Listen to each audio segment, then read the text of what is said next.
It's all about the oil, stupid. That's part of the headline of a new piece by our first guest, Mehdi Hasan, the founder of the online news site Zeteo. In the piece, Hassan details how President Trump's repeatedly admitted that gaining access to Venezuela's oil was a key reason why the U.S. attacked Venezuela Saturday and kidnapped President Nicolas Maduro and his wife, Celia Flores. On Monday, Maduro and his wife pleaded not guilty to federal charges in a New York courtroom. Venezuela has the world's largest oil reserves. This is part of what President Trump said on Saturday from Mar-a-Lago. The oil companies are going to go in, they're going to spend money, we're going to take back the oil that, frankly, we should have taken back a long time ago. On Sunday, Trump told reporters aboard Air Force One he'd briefed oil executives ahead of the attack on Venezuela, something he did not do for members of Congress. Spoken with the oil companies about going into Venezuela? I have. Which ones? Have you received any commitments? All of them, miss. Any commitments from the oil companies? They want to go in so badly. Did you speak with them before the operation took place about, did you maybe tip them off about what was coming? Before and after. And they want to go in, and they're going to do a great job for the people of Venezuela. And they're going to represent us well. On Monday, oil company stocks surged in value. Paul Singer, a billionaire who's a top donor to President Trump, is set to profit immensely since his investment firm purchased Citgo, the U.S.-based subsidiary Venezuela's state-owned oil company, for $5.9 billion. The Venezuelan government estimates Citgo's value at $18 billion. On Monday, the United Nations Security Council held an emergency meeting on the U.S. attack.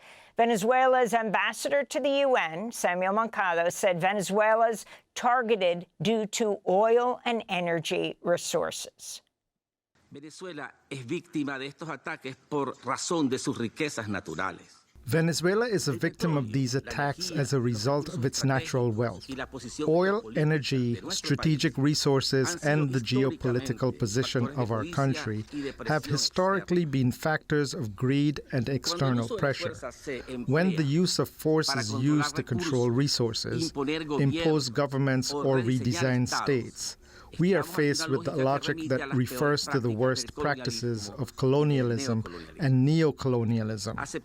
Accepting this logic implies opening the door to a profoundly unstable world, where countries with greater military capabilities can decide by force the political and economic destiny of other states.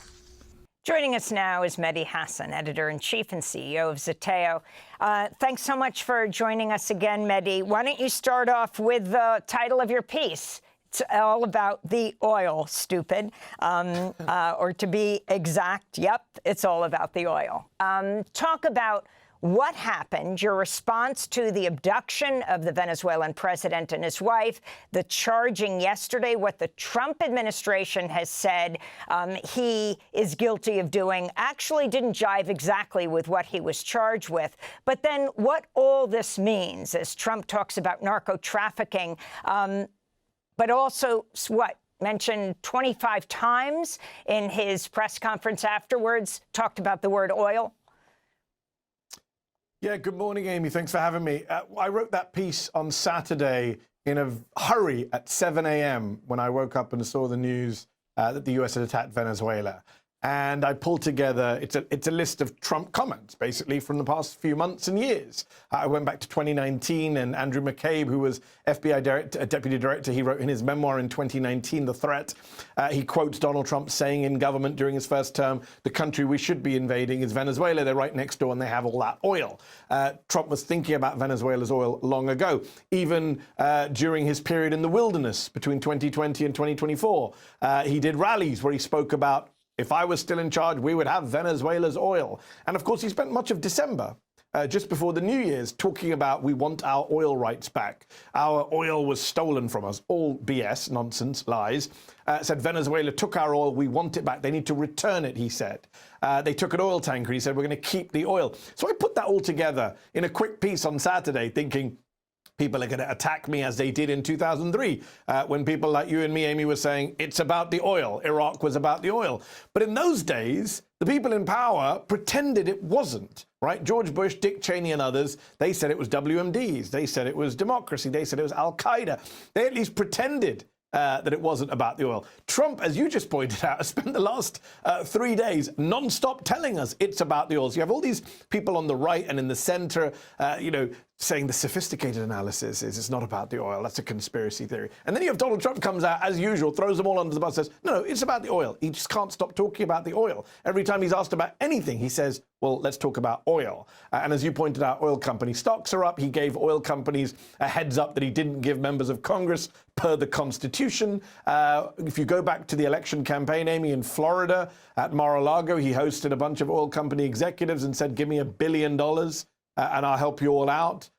He's helping them out. He's enjoying himself. This is what he likes. He's not actually done a full regime change. He's kept the Maduro government in place, Delcy Rodriguez, the vice president, in place, as long as she plays ball on the oil. He's made that very clear. So this was about oil. It was never about narco-terrorism or drugs. This is the same president who pardoned the former president of Honduras just a few weeks ago, who was convicted in an American court and imprisoned for bringing 400 tons of cocaine into the country. It's not about democracy. This is a president who loves dictators, his pals with Middle East and Asian and African dictators, loves Kim Jong-un. And this wasn't about, running a cartel. The indictment that said that Nicolas Maduro was the head of a cartel, the cartel of the Suns, as you pointed out earlier, De La Solis. It's a completely made-up cartel, as experts have said for years. I said it in my piece on Saturday. And now they've dropped it. Classic Trump administration. Whether it's someone that ICE is taking or some foreign leader that they've kidnapped, when they come in front of a judge, they always change their tune. I want to go to Stephen Miller. He's got a number of titles, but mainly the Deputy Chief of Staff. This is what he said on CNN. By definition, we are in charge because we have the United States military stationed outside the country. We set the terms and conditions. We have a complete embargo on all of their oil and their ability to do commerce. So for them to do commerce, they need our permission. For them to be able to run an economy, they need our permission. So the United States is in charge. The United States is running the country during this transition period. So that's Stephen Miller. We are in charge, he said. Mehdi Hasan, your response. And Donald Trump has said the same, right? On Air Force One on Sunday night, it was very interesting to see Trump's comments because, as usual, his people went out to do Operation Cleanup on the media. They tried to clean up his remarks from Saturday, where he said, we're going to run Venezuela. This is a famous anti-war, anti-regime change, anti-nation building, anti-neocon Republican president. And yet on Saturday, he says very quickly, we're going to run Venezuela. So on Sunday morning, all his people go out on the Sunday shows and say that's not what he meant. Marco Rubio does clean up in aisle 11, goes on the Sunday morning shows and says what he meant was we're going to keep the blockade in place. And then he goes out on Air Force One on Sunday night and says, no, if I tell you who's in charge, it'll be controversial. They say, who? He goes, we're in charge. We're running it. And then you have Stephen Miller, who's also very blunt. I mean, he is the voice of Trump's id, making clear that might is right. The same people who told us for years that America needs to mind its own business, America needs to nation build at home, America needs to stop all these foreign wars, they're now loving this moment. They're very hyped up. They think they've got a big win. They've loved this kind of smooth, elite special forces moment where they pulled Maduro out without any American losses. It has shades of post-war Iraq, mission accomplished, the hubris of the George Bush administration and the neocons in the spring of 2003. It all looks fine in the short term. It's the long term and the medium term that's the problem. And they don't really have a plan for Venezuela. They don't really have a plan for any of these countries they're now threatening. Trump is threatening Cuba. He's threatening Colombia. He's threatening Iran. And, of course, he's threatening Denmark by threatening to take Greenland. And Stephen Miller is now pushing this new line that might is right. We're not going to pretend that we care about international law or UN resolutions or national sovereignty. We're going to take what we want. And you're seeing that in the MAGA media universe too, Amy. You're seeing people like Matt Walsh the far-right podcaster at the Daily Wire who used to say, I'm a non-interventionist. We shouldn't go abroad. We should focus on America. Now he's saying, well, we should do whatever we want. We're a superpower, and third world countries just have to get on board. So that's an interesting development here in the MAGA movement, which claimed to be anti-war. And some of us, I'm sorry, Amy, just have to say this, some of us spent much of 2024 warning people on the left that Donald Trump is not anti-war, will not be a dove. He will actually be a belligerent hawk who starts new wars. He bombed 7 countries in 2024, 7 countries in the space of his first 12 months, and now he's threatening to bomb 4 more, one of whom is a European ally. Can you talk about Trump's national security strategy, which was released last month, which states the U.S. will, quote, assert and enforce a Trump corollary to the Donroe Doctrine? And, of course, Trump himself now is referring to the Donroe Doctrine. Well, Donald Trump has the brain and comprehension and attention span of a toddler, and I say that in a very generous fashion. So when he hears new words, new terms, something that makes him sound good, he jumps on it. So of course, when right-wing media came up with this idea of the Donroe Doctrine, borrowing from the Monroe Doctrine, of course, Donald Trump couldn't tell you what the Monroe Doctrine was if his life depended on it. He loves this idea that he's now doing something new in American history. He's a president who's breaking new ground, and this new ground being, we're going to run the hemisphere. You saw the post that the State Department put out yesterday saying it's our hemisphere, which people pointed out is both, performatively strong, like being the neighborhood bully, but also weak because you're basically saying, well, the rest of the world isn't ours, which is what previous American presidents suggested, that they were leader of the free world. Trump's basically saying, well, this is ours, and China, Russia can have their spheres of influence, and it is very 19th century-esque. Let's divide up the world between the powers. But on the national security strategy, obviously European governments were alarmed when they saw this national security strategy. It's very hard to describe. It's nuts in many ways. If you read it, it's written, it feels like it's parts of it are written by the Groypers, by the neo-Nazis around the Nick Fuentes types. It talks about the decline of Western civilization. It says Europe is being destroyed. It's committing suicide by allowing in non-white immigrants. It talks about, it treats the West and Europe as America's main enemy because we know how much Donald Trump actually likes Vladimir Putin. So it's a very bizarre document that is both hawkish and belligerent and isolationist and withdrawalist at the same time. It's classic Trump. He has no consistent views or principles. When people say, what is Trumpism? We need to find out this guiding ideology. Donald Trump is a collection of impulses. And that's why we're now seeing in the space of 72 hours, the same people who spent years telling us that regime change is bad, this is a different Republican Party, this is not the George W. Bush neocon party, suddenly they sound even more hawkish than Dick Cheney. Dick Cheney, as I said in my piece, whatever the opposite of rolling in your grave is, he's doing it right now. Because I don't remember George Bush and Dick Cheney threatening 4 countries at a single press conference, one of them being in a European country. Trump is doing that. So this isn't about ideology. This isn't about some new doctrine. This is about might being right. This is about Trump's nativist impulses meeting his belligerent impulses. There was a cartoon that Pete Hegseth retweeted from the Trump War Room account over the weekend, which has Donald Trump standing astride Latin America with a stick in his hand. That is their approach to the world right now. Let's see how long it lasts. And Iran, you have on Monday the Jerusalem Post reporting there are multiple indications the U.S. and Israel are looking into regime change options in Iran. Lindsey Graham was on Fox. He put on a hat that said, make Iran great again. Are you concerned about moving from Venezuela to Iran? 100%. And also Graham took a picture with that hat standing alongside Trump. And Donald Trump, of course, we were told would be the guy who doesn't want a new war in the Middle East. We were told he would do a deal with Iran and do deals with everyone in the region. And of course, he became the first American president to bomb Iran. He did what Obama and Bush and Biden did not do. He bombed Iran last year in violation of international law. He claimed it was to stop this quote unquote 12-day war between Israel and Iran. But smarter analysts like Trita Parsi and others pointed out that this was unresolved, that 2026 would be a year where we would see military conflict again. If you had asked me prior to the New Year's what I was most worried about, I would have said Iran and Venezuela. And Venezuela's happened. Iran is next. In fact, the day before he bombed Venezuela, Amy, actually, let me get the timeline right. On Christmas Day, he bombs Nigeria. On Christmas Day. On New Year's Eve, at a party in Mar-a-Lago, he's asked, what's your New Year's resolution? He says, peace, peace on earth. Then, on Friday, January 2nd, he posts, we're locked and loaded, ready to attack Iran. And then on Saturday, he attacks Venezuela. This is the most hawkish president of my lifetime at the moment, right now, as of right now.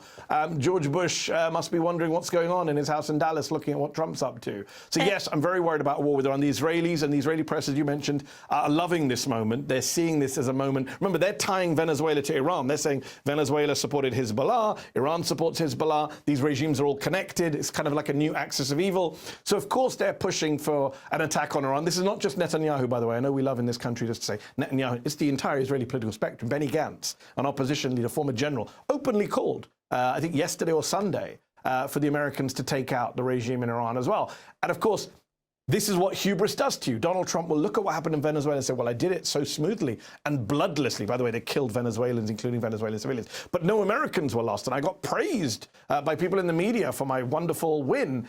That's the kind of hubris that would allow someone like Trump to go, well, maybe we should do it in Iran. Maybe I should listen to Lindsey Graham and Benjamin Netanyahu and Marco Rubio and do it in Iran. Of course, Iran is a very different kettle of fish to Venezuela. That won't be a walk in the park, I can assure you. Mehdi, when you talk about Nigeria, let's not forget it's the largest oil producer in Africa. Completely Iran, coincidental, Amy. Completely coincidental. And Iran, of course, overthrown in 1953 by the United States, the democratically elected leader, on behalf of BP. So oil all the way, not to mention Iraq in 2003, when you mentioned George W. Bush. I just wanted to go to Jeffrey Sachs, speaking at the UN Security Council yesterday, the director of the Center for Sustainable Development at Columbia University.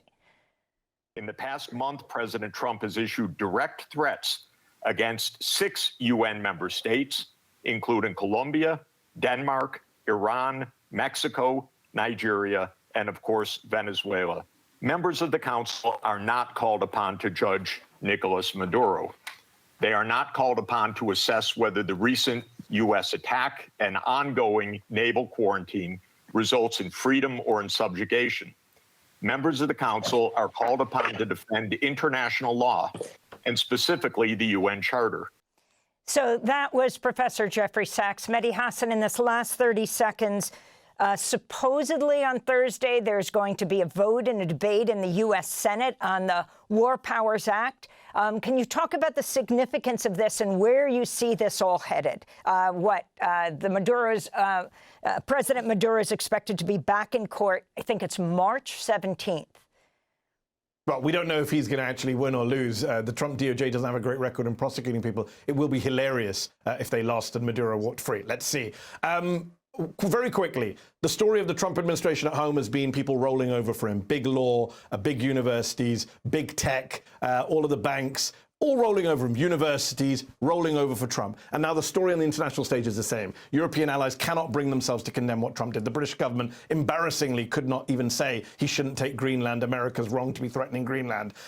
Congress has abdicated its role on foreign policy, on war making. So at every stage, Donald Trump, luckiest man in the world, finds no opposition. I think this is all going to come bite everyone in their backsides very quickly. If he does take Greenland, the Europeans will feel very foolish for not standing together when he went after Venezuela.